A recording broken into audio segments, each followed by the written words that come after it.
Hallo Ruud en Twan. Ja, je bent naar buiten gegaan, hè? Jullie mij ook? Ja.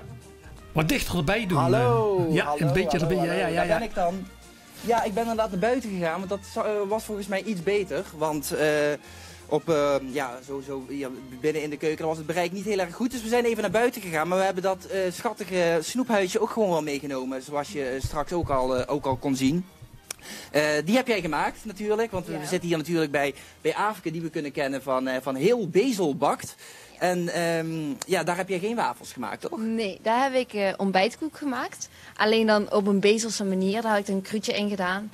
En ik had er ook nog appel en rozijn aan toegevoegd voor iets meer bezels te maken. Ja, want het was wel belangrijk dat het echt een bezels product zou worden. Ja, het moest echt een bezelse lekkernij worden. Ja, en dat was niet met wafels, hè, waarmee je dat programma hebt gewonnen. Nee, dat was mijn peperkoek. Met peperkoek, ja. En dat was op een speciale bezelse manier, zei je al. Maar nu zitten we hier met allerlei wafels. Is dat ook een specialiteit? Ja, dat is wel een recept van mijn oma. Oma Zwame, Noir. Daar heb ik het recept van. Oké. Ja. Ja, en hoeveel wafels heb je? Want we stonden net in de keuken. Liggen er ook gewoon alweer een heleboel op een rooster?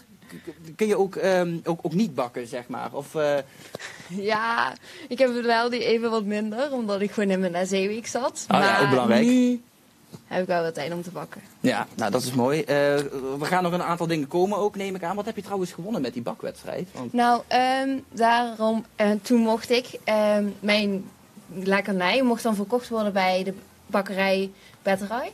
Okay. En dan mocht ik zelf dan ook een goede doel kiezen waar dan de winst naartoe ging. En ik had gekozen voor Stichting Het Anker.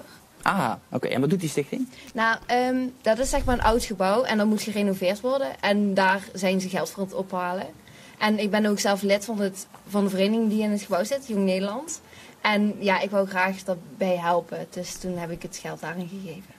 Nou, tof. Goed. Hartstikke leuk. Goed ook dat je met zo'n doel bezig bent. Want dat doen wij hier bij Maak het Woord natuurlijk ook. Wij zamelen ook geld in voor de voedselbank komende week.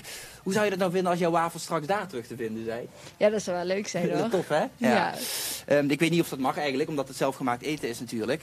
Maar het zou inderdaad wel tof zijn, want die wafels hier, we gaan zo meteen nog eventjes terug naar binnen. Want we zijn nog lang niet klaar met bakken, voordat deze wafels weer zijn afgekoeld. Maar het was dus een speciaal recept van je oma, toch? Ja, dat is een speciaal recept van mijn oma die ze altijd zelf maakte. Ja. Nou, als je oma nu zit te kijken, zal ze trots zijn, denk ik. Ja, denk ik wel, ja. Oké, dankjewel. Wij gaan weer eventjes naar binnen toe, want we moeten gewoon weer flink door gaan bakken. Dus ja, heren in de studio, wie weet neem ik straks nog wel een pakje lekkere wafels voor jullie mee.